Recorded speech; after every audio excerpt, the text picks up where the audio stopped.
All right, welcome everybody. We are now on episode 12 of Talking Talent.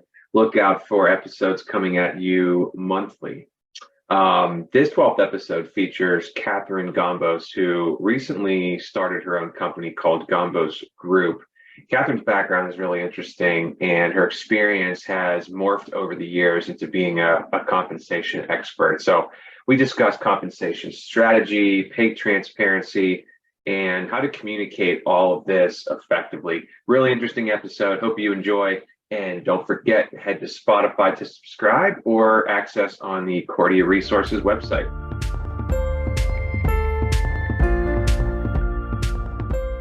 All right. Hello, everyone. Thank you for joining us for what is now the 12th episode of Talking Talent. Really appreciate everyone who's listened and has followed along. Again, the goal is to try to bring this to you monthly.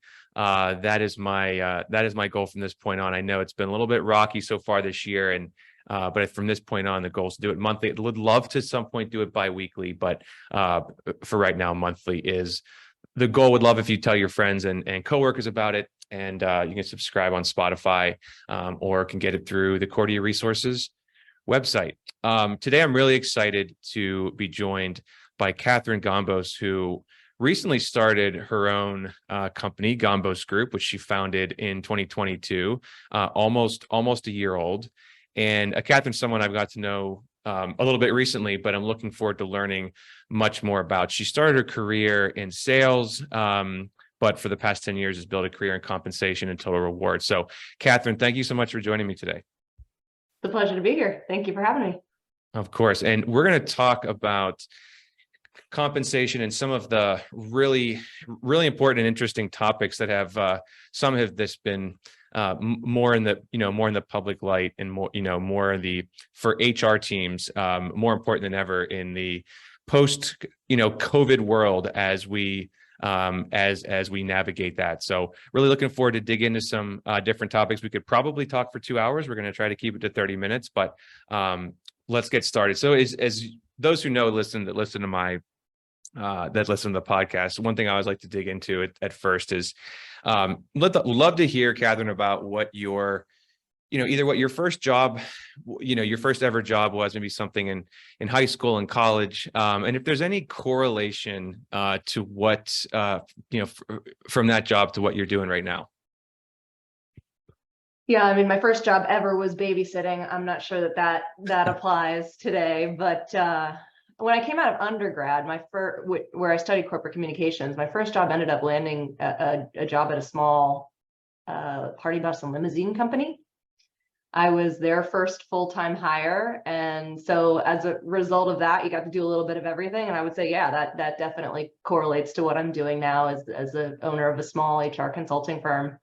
Especially in the early days of setting this business up, you have your hands on everything. So yeah, I would say yeah. And sales in any kind of sales, you have to be a little bit entrepreneurial, whether or not it's a fully formed role in a big company or it's in a small company where you kind of have to make your own way. So it's definitely nothing wrong with that being the first thing that someone's involved with, especially right out of school. Yeah, I would agree. I mean, the experience there was invaluable in the sense that, I had the opportunity to kind of find my way, and really the goal was just get the vehicles on the road, excuse me.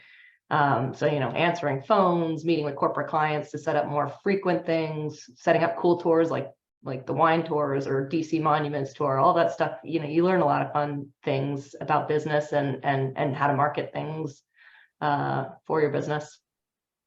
That's awesome. Well, and how did you? It is definitely I would say for people I know who are professionals in the compensation space, it's almost never something that people get into. Let's say you go to college, it's rarely something that somebody gets into immediately right after you graduate. There's usually a path that someone takes there from different places. Can you just quickly just touch on how you went from different roles in sales or business development into kind of being so focused specifically on compensation? Yeah, I'm happy to, because I think you're right. I think it's interesting how folks land in compensation, and maybe a more traditional path is to start in HR and end up there. Coming from sales, I had worked at a number of organizations and experienced living multiple commission plans. And for me, I really saw how my behaviors were driven by how I was rewarded. And I had this opportunity to transition into a consulting capacity. The time the organization was called CEB, where I advised chief sales officers primarily on the challenger sale methodology, but kind of all things sales to include incentive design. And that's really where I felt almost as if this like black curtain was pulled, off the side of the stage, and this world of comp and talent beyond sales talent, kind of all talent. And so I got excited about the world of compensation, had an opportunity to join Hay Group, and Hay is one of, before they merged with Korn Ferry, Hay is Pay. So there was a lot of good learning from a comp perspective there, making that transition from sort of sales advisory to HR advisory, and then picking my focus on comp. Very cool. Well, thank you for sharing that. I know there are candidates I've talked to as they've gone through if maybe they're a generalist within the HR space and they want to figure out what niche they're most excited about. And rarely do I hear that compensation is something that's brought up. Benefits more often, but compensation is so specific. And usually within big companies, there is someone dedicated to compensation, or multiple people, or a 10 or 15 person team, but it's probably an underappreciated part of the whole experience. And one of the things that has recently, it's always been, I think it's always been something that's been a potential issue, but has been more in the light in the past couple of years, is pay transparency. And I know you're an expert in this. I would love to hear just from a high level, what does that really mean? If we're reading about articles, or, somebody is joining a company in the HR space and needs to learn about pay transparency, what does pay transparency really mean? I think it boils down to two things. Pay transparency is legislation that you need to follow, right? In terms of advertising for job posting or reporting your pay practices. And then I think the other piece is sort of this cultural lens around pay transparency, right? It's a spectrum. It doesn't necessarily need to be that everybody knows everybody else's pay. So as an HR practitioner or a leader of a business, sort of thinking through where on that spectrum we should belong is another way of thinking about pay transparency. So I would say it's those two things, right? It's the legal requirements, and then sort of the cultural implications about how transparent we should or want to be with our employees. No, thank you for sharing that. And I know that goes into what would be considered, pay equity, which has effects both on internally for people who are in a role who want to make sure that they're being compensated fairly to their colleagues who are doing a similar job, or if you're attracting and hiring people from the outside and making sure that there's a certain range and a certain equity between individuals. So talk about that. Are some of the new laws, are some of those new things involving pay transparency, is that solving for some of the pay equity issues? Solving for pay equity. I mean, I think it remains to be seen, right? We're embarking on this new sort of social experiment where we are trying to see whether or not the pay transparency legislation will drive and solve the equity concerns that are out there. And if I could just pause for a second to describe what I see as the equity concerns, there's sort of one of two things. Is again, there's this uncontrolled pay gap, and then there's the controlled pay gap. The controlled pay gap is around equal pay for equal work, right? So if we have the same job at the same company, what's the difference in our pay? And what we find is, that's somewhat minimal, 1% to 2% difference in pay if we look at the gender lens. The challenge there is, why is it that women over time are still 1% to 2% less than men there when we think about the controlled gap? When we think about the uncontrolled gap, that's kind of what hits the headlines. Women make 20% less than men. And really, that story is more a symptom of the levels in which folks are able to rise through their career, and then the industries that they work in. And so I think those are sort of bigger challenges to unpack when we think about kind of the education early on in our life. Are we driving folks to STEM versus manufacturing? And then when we think about once we're in the workforce, what are the biases that we still need to check in terms of what we believe leadership is, and are we creating opportunities for all to rise beyond kind of individual contributors and up into senior management ranks? Wow. Yeah. And that's again, I know it's something that you could probably get really into the minutia in, and we could probably talk about for hours. And I know you're passionate about it. It is one of the things that I get a question about a lot when I am talking to a client about a role, especially a new one that has never really existed before, and they haven't had, that they think they have an idea of what the role should pay, and they think they have an idea of, and they know up front, they'll say, listen, I know that we're probably going to have to pay somebody more to bring on somebody from the outside than we are paying somebody in the current role now. And they'll almost sometimes ask my advice, like, what should we do about that? And I can't tell them, but I will be honest about what the market looks like for the role that you're hiring for. And a lot of the times it's more than the person, than maybe their colleague who has the same job title makes. So such a challenging issue, but so tied to retention and just engagement. Absolutely. Yeah, what you described there is what we call a compression challenge between kind of new hire and tenured folks. And that's why it's really important to have kind of intentional pay practices so that you don't fall behind market if your intent is to be at market or lead market, or sort of depending on what your philosophy is there, so that when you need to backfill or build out a team, you don't have that issue to address, reactively.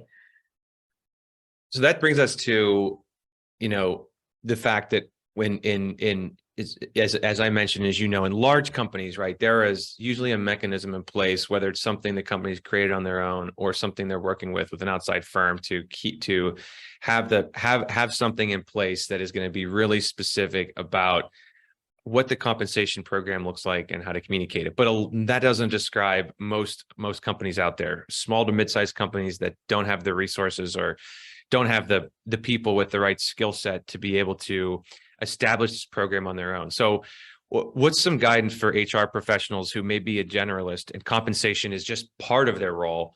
What's some guidance for them about how to establish a compensation program? Let's say they're starting from scratch.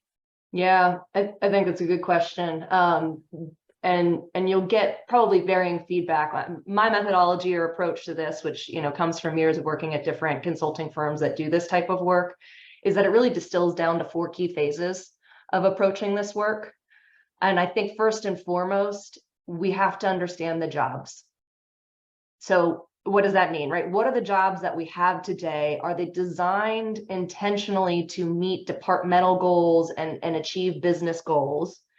Do we know kind of what those functions are, what the accountability is, what's the level of work being accomplished? And then that helps sort of define career paths. That you often hear called as job architecture or job matrix or job framework. And I truly believe it's foundational for all people practices, not just how we pay and reward people, but also how we develop them, also how we give them opportunities in their career to expand, either laterally or move up into leadership positions. And once you have that framework in place and you really understand your jobs, then you go to the market. So the next phase is to do a market analysis. And the way that you do that is traditionally done through salary surveys. There's a lot of great salary surveys out there. There's a lot of bad salary data out there too.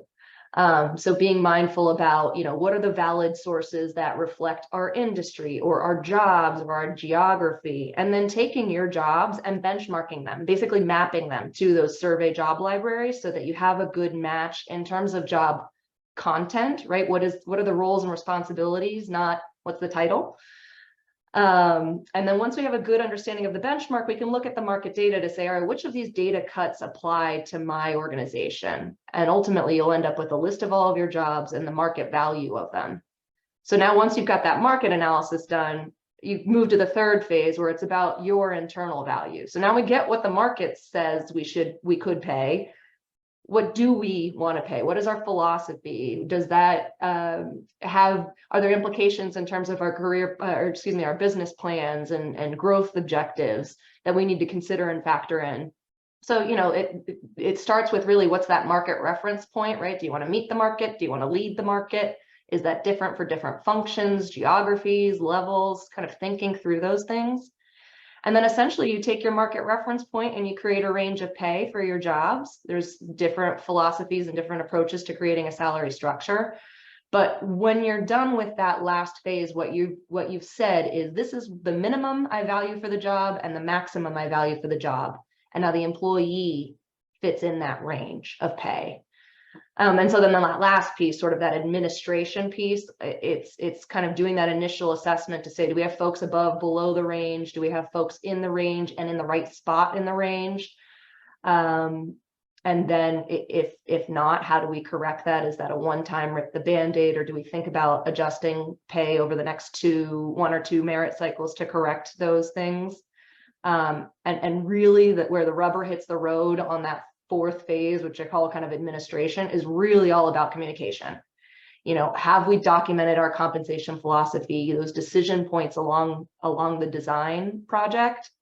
Are we enabling the folks that have pay impacting decisions to understand what our guidelines are in terms of, here's where we want folks to land when they join our organization, or here's how we handle promotions or demotions, and just kind of documenting all of those in a set of salary administration guidelines that you can then use to train managers and talk to employees about. So if I think about kind of the guidance for an HR practitioner that may not have a ton of depth in this space, but knows it's needed, I would think about it in kind of those 4 steps. Start with your jobs, look at the market, decide what that means for you, and then communicate.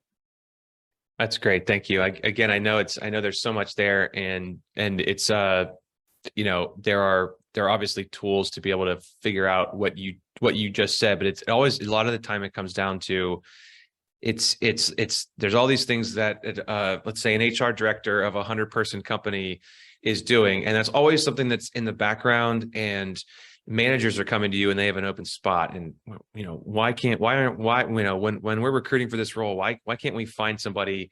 We used to pay the other person this. Why we're paying them 100,000? Why can we not find somebody at that level? You tell them we have to pay 120. Well, that messes up my budget. And it's just this, just the constant planning and staying ahead of it is so important. And I know I feel like it's one of the things that gets pushed to the side a lot of times because it's not in the moment an emergency. So it always gets pushed to the back burner.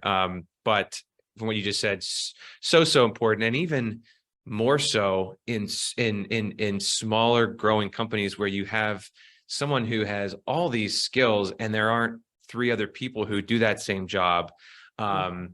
So interesting. It's such an interesting topic to me. I know it gives people headaches. I know it gives people headaches to actually put it into practice, but it's just from a kind of a quantitative and qualitative perspective, it's so interesting. Yeah, it really is. And I think you're right. It ends up becoming kind of one of these non-emergency projects. But the truth is, if you are able to prioritize it, it makes those emergencies much easier to manage. Yeah. And so, when I think about sort of the design phase that I just sort of described, at a minimum, best practice is to review that annually. And we also know that the talent and labor supply and demand changes. It's not an annual sort of refresh. So you have to be able to be flexible too for the current supply and demand for talent. And is there any, you mentioned the importance of communicating, changes to, managers within the organization or during trainings. Are there any other best practices that you have about proactively communicating changes before it ends up being a major issue? Yeah, I mean, I think when you think about communication, folks are really good about looking at the lens of what the employer wants said to the employee. And I think if I could just sort of pause that shift, let's think about what the employee needs to hear or what they want to learn more about.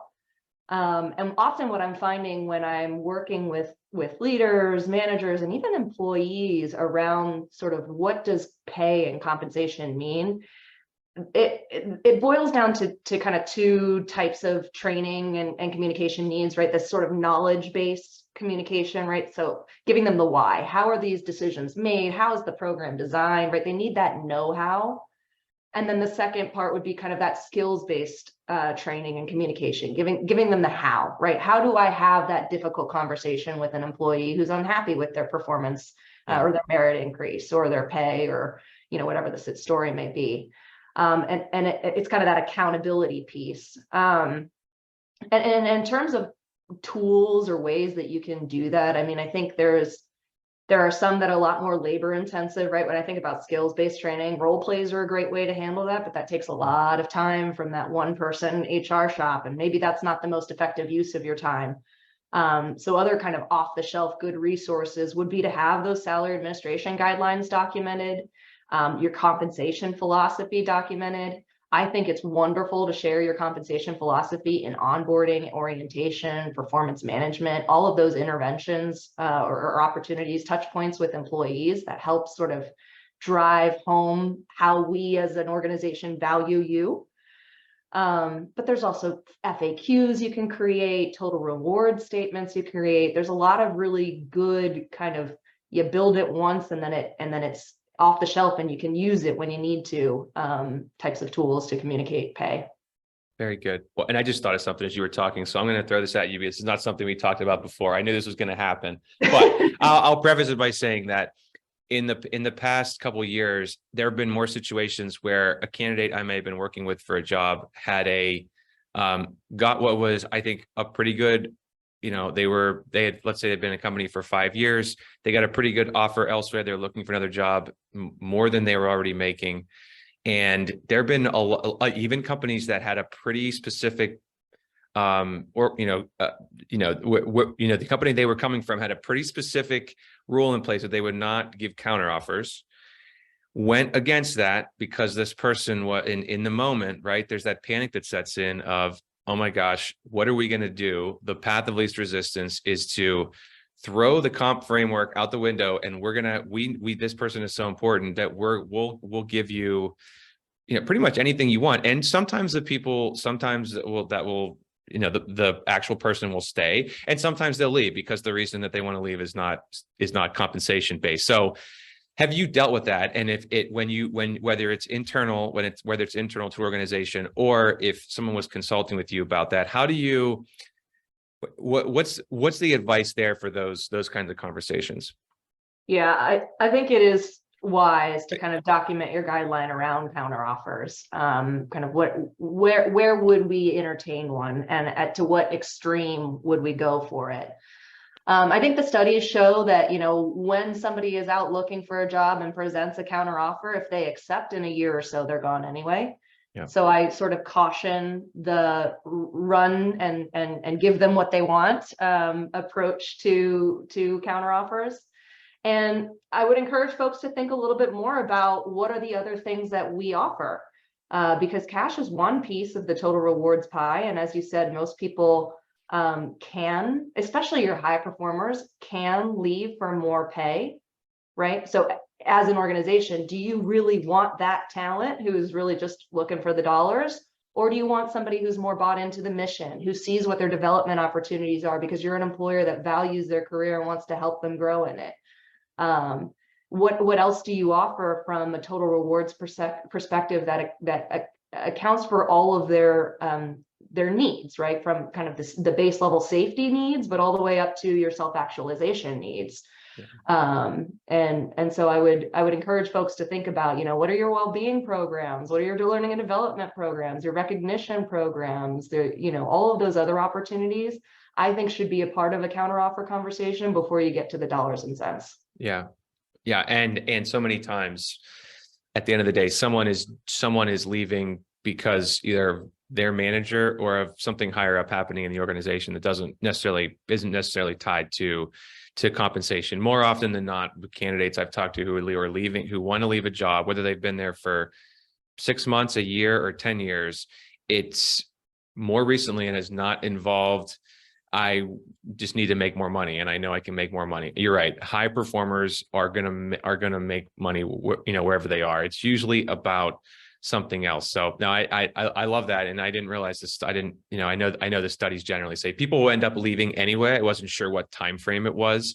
But it's such a, it's always something that I think even some of the candidates I've worked with are surprised because they're like, I'm not going to get a counter offer. We don't do that. I've never seen it happen.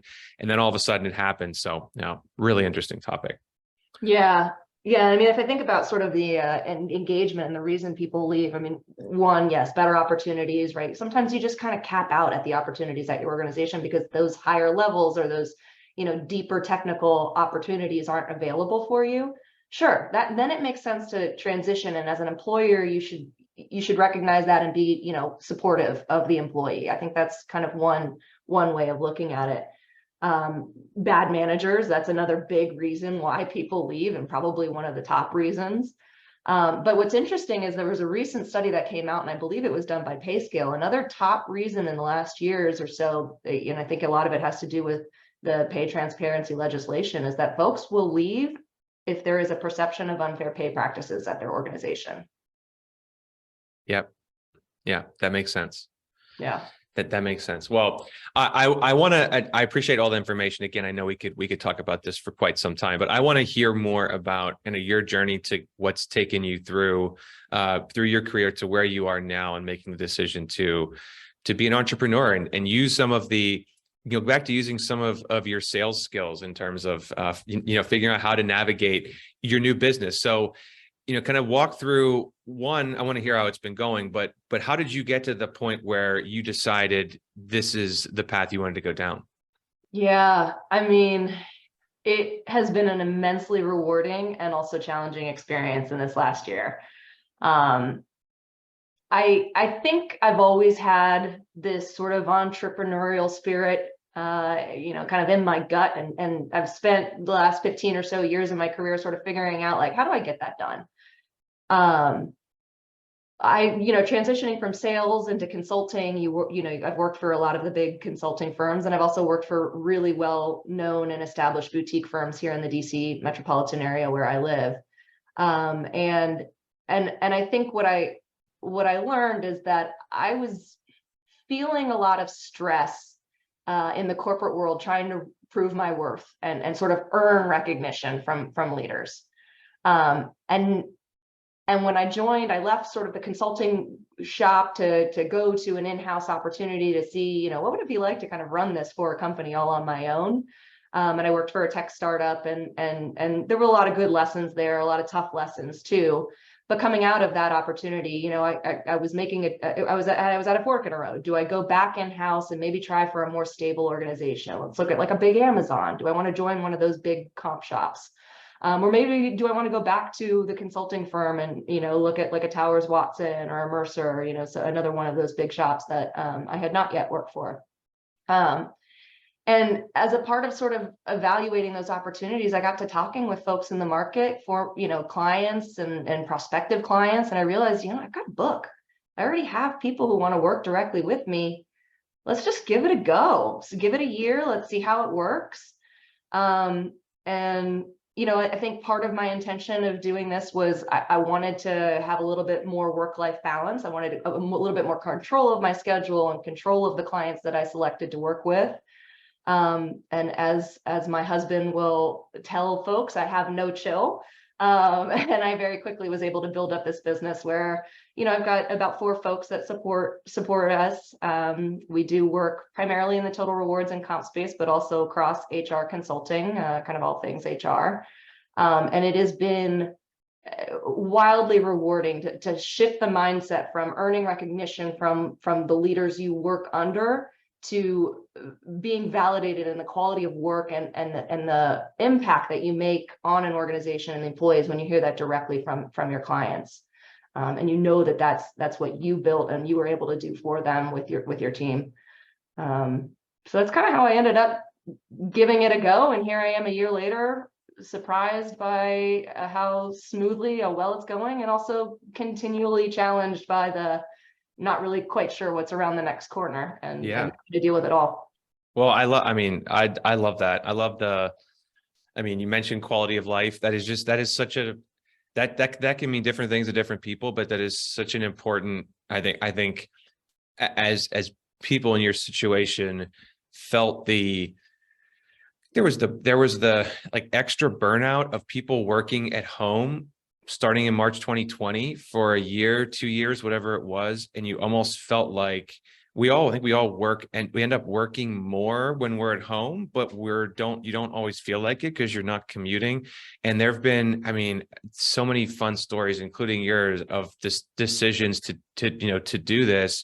And really without COVID, who knows what would have happened, and people's lives obviously, could have been different. But I love hearing stories like that, and that you are empowered to do that. And right. And you just having the network you have and knowing people and knowing if you do this, that hey, we can just go right to Kathryn. We don't have to worry about going through some other intermediary. We can just go right to you. So that's great. Is there, I know there's probably lots of things, but what's one piece of advice for someone that you have that might be making or thinking about making a similar kind of transition? Yeah. Well, like maybe something you didn't think about initially that maybe you wish you would have, a year ago. Yeah. I mean, I will say, if you have that sort of spirit in your gut, jump in. Right. And don't necessarily wait for the opportunity to do it full time. Start a side hustle, put up the storefront, build the website, think about what your offerings are or your product and how you might price it.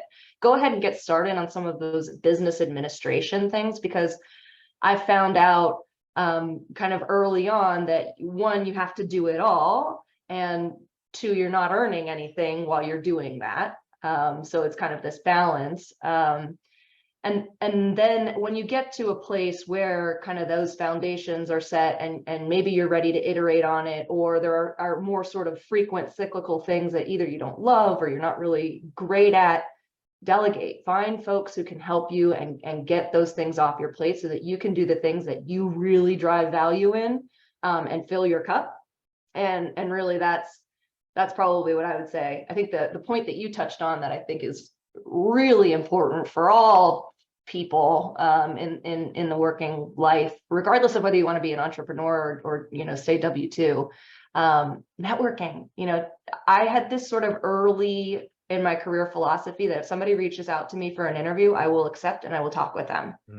And now I'm sort of shifting that philosophy to, if anybody wants to meet with me about anything, let's talk, because you just don't know what doors are open and what connections can be made.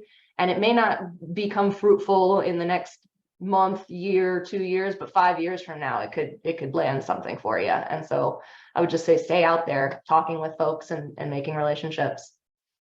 I love that. And I agree with you on the networking part. And you're definitely playing the long game sometimes, right? And not everyone, and depending on your organization and the resources people have, not everyone has the capability to do that. You need the transactional wins as opposed to things that are going to bear fruit in 5 years. But that's amazing. And I also will talk a lot with, to your point about networking. I think as a general statement, and most people will say this, HR professionals in general they're not salespeople. They don't love going out and talking about themselves. You got to be able to brag about yourself a little bit, especially if you're going through interviews. You've got to be able to, yes, your resume is one piece of it, but you've got to be able to also go talk to somebody and explain what you do and talk about yourself a little bit in a way that is, can sound like it's very self-serving, but that's what you have to do in an interview. And that's what you have to do if you're meeting somebody for the first time out, wherever it is. So, and I think it's something that HR professionals are getting better at. But it is not always it's always a natural, part of their life either. So. Yeah. And if I were to think about kind of like how to shift that mindset, right? Because it is difficult to speak about yourself. The humble brag is almost impossible to do well. Mm-hmm.